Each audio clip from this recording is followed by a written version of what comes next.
अस्सलाम वालेकुम नाज़रीन, आप देख रहे हैं जोत न्यूज़ और मैं हूं एम.एल. आरिफ डेली इशूज़ के साथ। नाज़रीन, दो चीज़ों पे बात करेंगे। एक तो आज का जो दिन है वो बड़ा अहमियत का हामिल है। आज 28 मई है। 28 मई को क्या हुआ था और ये इतना अहमियत का हामिल क्यों है, उस पर बात करेंगे। और दूसरा ये कल जो मियाँ शहबाज शरीफ वज़ीर आज़म पाकिस्तान ने जो कल कौम से खिताब किया है, उन्होंने जो रिलीफ दिया है उस पर भी बात करेंगे। और कुछ बात दो ट्वीट्स हैं, उन ट्वीट्स के मुतल्लिक बात करेंगे। उन ट्वीट्स में क्या लिखा गया है, उन ट्वीट के ज़रिए कौन सा पैगाम देने की कोशिश की गई है। दोनों ट्वीट्स का ताल्लुक इन दोनों मौज़ूआत से हैं। तो चलते हैं, बात शुरू करते हैं।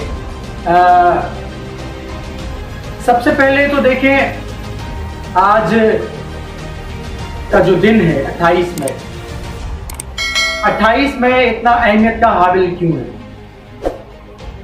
28 मई 1998, 28 मई 1998 यौम तकबीर का दिन।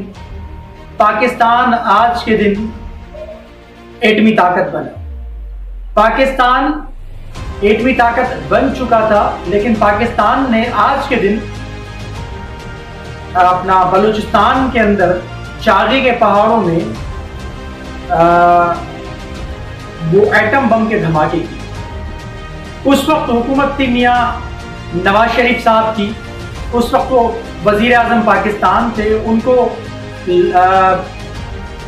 कई अरब डॉलर का लालच दिया गया, लेकिन उन्होंने कहा कि नहीं, आज के दिन हम अपना एटम बम का धमाका वो ज़रूर करेंगे और अपना तजुर्बा ज़रूर करेंगे। वो तजुर्बा किया गया।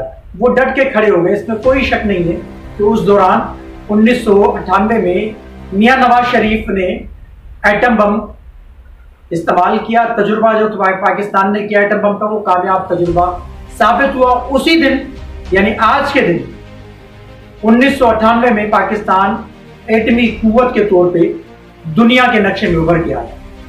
ये क्रेडिट मियाँ नवाज शरीफ को जाता है। लेकिन इससे भी पहले आगे बढ़ने से पहले एक ट्वीट में आपके सामने रखता हूं, जो गालिबन सलमान गनी साहब हैं, जो सीनियर सहाफ़ी हैं, एनालिस्ट हैं। उनकी ये ट्वीट आपकी स्क्रीन पे चल रही है। इस ट्वीट का मकसद है, इससे रिलेटेड है।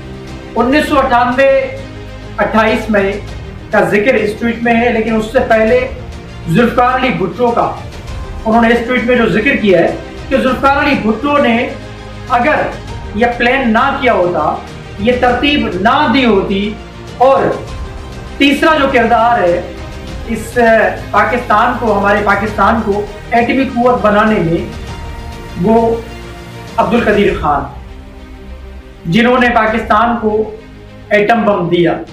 वो जो टेक्नोलॉजी थी, उस टेक्नोलॉजी के वसीले पाकिस्तान को एटमी कुव्वत बनाने में जो भरपूर किरदार था, वो डॉक्टर अब्दुल कदीर खान का। ये सलमान गनी साहब की जो ट्वीट है, इसमें बिल्कुल बहुत जबरदस्त अंदाज में उन्होंने ये मुख्तसर सी एक ट्वीट है और मुख्तसर जिक्र जो उन्होंने किया है कि देखिए हमने क्या किया है पाकिस्तान के साथ और ये कब तक चलेगा, इसमें कोई शक नहीं है। उन्होंने जो लिखा है, बिल्कुल हम पाकिस्तान के साथ एक खिलवाड़ करते हुए आ रहे हैं। गुज़िश्ता 74 बरस से पाकिस्तान को आज़ादी मिली 1947 में, 14 अगस्त 1947, यानी 14 अगस्त 1947 में आज़ादी मिली। आज़ादी के बाद पाकिस्तान मुख्तलिफ मराइल से गुजरता हुआ आया। कुर्बानियां, जिन्होंने कुर्बानियां दी और जो सुरखरू होके पाकिस्तान के साथ खड़े हो गए, पाकिस्तान की बका के जामिन बने, पाकिस्तान की बका की खातिर जो डटे रहे, उनके साथ हमने क्या किया। जो हमारे कौमी हीरोज हैं, उनके साथ हमने क्या किया।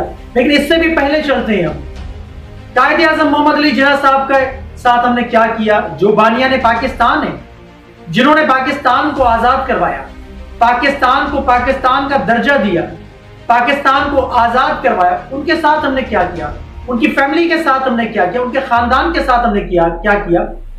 लेकिन फिर उससे पहले चलते हैं हम, जब पाकिस्तान की जो तहरीक चली, उस तहरीक में जिन लोगों ने हिस्सा डाला, उनके साथ हमने क्या किया। या पाकिस्तान की जो करारदाद है, जो करारदाद पाकिस्तान है, जिसको मैं बार बार बोलता हुआ आता हूं, जो 1940 की करारदाद है, जिसके तहत पाकिस्तान वजूद में आया, उस करारदाद को पेश करने वालों के साथ हमने क्या किया, जीएम सैयद के साथ हमने क्या किया, जिसने ये करारदाद पहली मर्तबा यानी किसी भी और सूबे ने नहीं, उस वक्त पाकिस्तान का जो सूबा सिंध, अब सूबा सिंध है, एक आजाद, एक रियासत के तौर पे था, एक आजाद हैसियत में था। उस आजाद हैसियत को उसने तर्क करके पाकिस्तान के साथ अलहाक किया। वो मुआहदे में शामिल हुए। उस मुआहदे के तहत जो 1940 का जो रेजोल्यूशन है, वो 1943 में सिंध असेंबली ने पास करवाया। लेकिन पास करवाने में जिनका किरदार था, उनके साथ हमने क्या हासिल किया? जीएम सैयद का मैं जिक्र कर रहा हूँ, बार बार मैं जिक्र करता हूँ, क्योंकि जीएम सैयद का बहुत बड़ा किरदार था। उनके साथ हमने क्या किया? तो ये सलमान गनी साहब की जो ट्वीट है, उन्होंने कहा है कि नवाज शरीफ, जुल्फिकार अली भुट्टो और डॉक्टर अब्दुल कदीर खान के साथ हमने क्या किया? हम खिलवाड़ करते हुए आ रहे हैं पाकिस्तान से। आज 28 मई यौम तकबीर है, पाकिस्तान के लिए फख्र का दिन है, पाकिस्तान के लिए बायस से फख्र का दिन है, इसमें कोई शक नहीं है। लेकिन हमने अपने कौमी हीरोज के साथ क्या किया?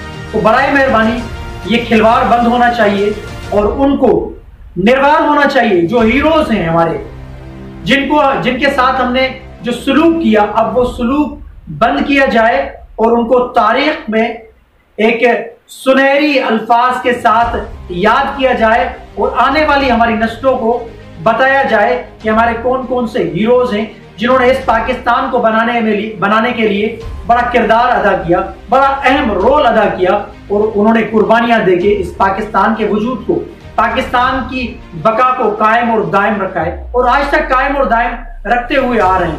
हम क्यों बार बार नए नए तजुर्बे करते हैं? हम क्यों नहीं एक पॉलिसी बना के उस पॉलिसी के तहत चलते हैं, या उस पॉलिसी के तहत चलने के लिए क्यों हम आगे नहीं बढ़ रहे? हम क्यों बार बार तजुर्बात करते हैं? बार बार क्यों हम उन लोगों को जिन्होंने किरदार अदा किए उनको बेइज्जत क्यों करते हैं? तो ये बिल्कुल सलमान गनी साहब की ट्वीट बड़ी एक माने खेज ट्वीट है और बिल्कुल हमने अपने कौमी हीरोज के साथ जो उनके साथ हशर नशर किया है, वो तारीख गवाह है। हम तारीख सही नहीं बताते, अपनी नई नस्ल को तारीख सही नहीं पढ़ा रहे हैं, नई नस्ल को बताना चाहिए। कल मियां शहबाज शरीफ ने जो एक रिलीफ पैकेज दिया है, अच्छी बात है, उनको ख्याल आ गया है, लेकिन इसमें भी कोई शक नहीं, इमरान खान साहब की हुकूमत, दौरे हुकूमत में भी जो महंगाई थी, तो ग्राउंड जो रियलिटी है उसको देखना चाहिए। वो ग्राउंड रियलिटी ये है कि महंगाई कोई पाकिस्तान के ऊपर सिर्फ नहीं है, पूरी दुनिया का ये एक बहरान है महंगाई। कोविड का जो दौर था वो बड़ा सख्त तरीन दौर था, हम उसमें से भी गुजरे। साबका प्राइम मिनिस्टर जो है इमरान खान साहब, उसके दौर में, उनके दौरे हुकूमत में जो महंगाई का बहरान एक पैदा हुआ, वो उनकी तरफ से नहीं था, ये आलमी बहरान था, जो आज मियां शहबाज शरीफ भी तस्लीम करें, इसमें कोई शक नहीं। बहरहाल पैकेजेस दिए जा रहे हैं, अच्छी बात है, लेकिन पेट्रोल का बहरान जो है और पेट्रोल की जो कीमतें बढ़ाई गई हैं, उसको रिड्यूस करने के हवाले से बहुत से और तरीकेकार भी है। अभी एक दूसरी ट्वीट आपकी स्क्रीन पे चल रही है, जो कौमी अवामी तहरीक के सरबराह अयाज लतीफ फलीह साहब ने ट्वीट की है आज सुबह। उन्होंने कहा है कि ये जो आप पेट्रोल जो फ्री दे रहे हैं अपने एमपीएस को, एमएनएस को, जो ब्यूरोक्रेट्स हैं, जो फौजी अफसरान हैं, उनको खत्म करें। आप उनको खत्म करें फ्री पेट्रोल देना, आप उनसे पैसे लें और ये जो इसका अपना जो रिलीफ है, इससे जो मिलेगा वो पब्लिक को दे, आम पब्लिक को दे, जो जिसकी तनख्वाह 30,000 है, जिसकी तनख्वाह 40,000 है, जो बंदा सरवाइव नहीं कर पाता, उसको रिलीफ ले। आम दिहाड़ीदार को रिलीफ इसका मिलेगा। अगर पेट्रोल कम देना है तो उनको पेट्रोल दे और कीमतें कम करें आप। ये अयाज लतीफ फलीह साहब ने बहुत जबरदस्त पॉइंट उठाया है कि आप इनको जो फ्री पेट्रोल देते हैं वो कम करें। जज साहिबान का भी उन्होंने जिक्र किया है, जज साहिबान, फौजी अफसरान, ब्यूरोक्रेट्स, रिटायर्ड जो लोग हैं वो, या हुकूमत के अंदर इस वक्त जो लोग बैठे, एमपीएस, एमएनएस, सेनेटर्स जो है, उन सबको आप जो फ्री पेट्रोल दे रहे हैं वो फ्री पेट्रोल देना बंद करें, उसका सीधा सीधा फायदा आवाम को दे। जिस तरह इमरान खान साहब ने, अगर वो टैक्स उन्होंने इकट्ठा करके और ये आईएमएफ की शराइत को उन्होंने तस्लीम नहीं किया, 3 महीने का रिलीफ पैकेज दिया, पेट्रोल नहीं बढ़ाया, पेट्रोल की कीमतें उन्होंने बरकरार रखी वो पुरानी वाली। इसी तरह से आप भी ये कर सकते हैं, आप प्राइस रिड्यूस कर सकते हैं, लेकिन उसका फायदा इस तरीके से लिया जा सकता है कि जैसे अयाज लतीफ पलियो साहब की ट्वीट आपकी स्क्रीन पे दोबारा चल रही है। अयाज लतीफ पलियो साहब कह रहे हैं कि इन ब्यूरोक्रेट से उनको जो ये अपना जो फ्री पेट्रोल दिया जा रहा है, डीजल दिया जा रहा है, उनको जो मराद दी जा रही है, उनको आप कम करें, अपने अखराजात कम करें, तो फिर लगेगा कि आप वाकई आवाम का दर्द रखने वाली हुकूमत है और आवाम का हकीकी माना में आप दर्द रखने वाली ये हुकूमत है और आवाम को आप हकीकी माना में रिलीफ दे सकते हैं। तो इस अगर ट्वीट को मद्देनजर रखते हुए भी अगर आवाम को फायदा पहुंचाना चाहते हैं आप तो पहुंचा सकते हैं। बिल्कुल उनको पेट्रोल जो फ्री है आप उसको बंद करें, उनसे पैसे ले आओ, उनसे पैसे लेके आम पब्लिक को उसका फायदा दें, बहुत बड़ा क्रेडिट मिलेगा इस हुकूमत को और ये हुकूमत मजीद चल सकती है, इसमें कोई शक नहीं है। तो इमरान खान साहब ने जैसे इकदाम उठाया था ये हुकूमत भी इकदाम उठा सकती है।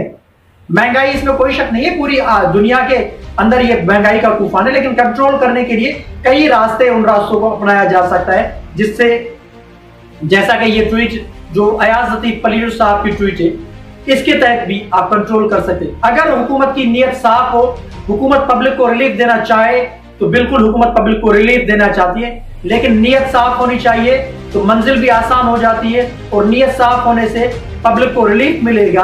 आप अगर इस फकत और फकत इस ट्वीट पे मियां शहबाज शरीफ साहब अगर इस ट्वीट पे अमल करें, ये जो हुकूमत है इस पे अमल करे तो पब्लिक को पेट्रोल की मद में रिलीफ दे सकती है, जैसा कि अयाज लतीफ पलियो साहब कह रहे हैं, इसमें कोई शक नहीं है। बहरहाल आपके सामने चीजें रखी हैं मैंने और जो तारीखी हकायक है वो भी रखे और ग्राउंड जो रियलिटी है वो भी मैंने रखी है और हुकूमत कैसे पब्लिक को फायदा दे सकती है। और इन ट्वीट्स के हवाले से मेरा ख्याल है मैं इस वीडियो के तवज्जुह से भी मियां शहबाज शरीफ साहब को भी एक इल्तिजा करता हूं कि अयाज लतीफ पलियो साहब की जो ये ट्वीट है इस पे अमल करें और जो आपके जो इर्द गिर्द लोग हैं, जो MPAs हैं, MNAs हैं, जो ब्यूरोक्रेट्स हैं, जज साहिबान हैं या फौजी अफसरान जो हैं, उनको फ्री पेट्रोल कुछ वक्त के लिए देना बंद करें, उनसे पैसे लें और इसका रिलीफ जो है आप पब्लिक को दें तो अच्छा होगा। तो कमेंट सेक्शन में अपनी राय का इजहार जरूर कीजिएगा। तब तक के लिए अल्लाह।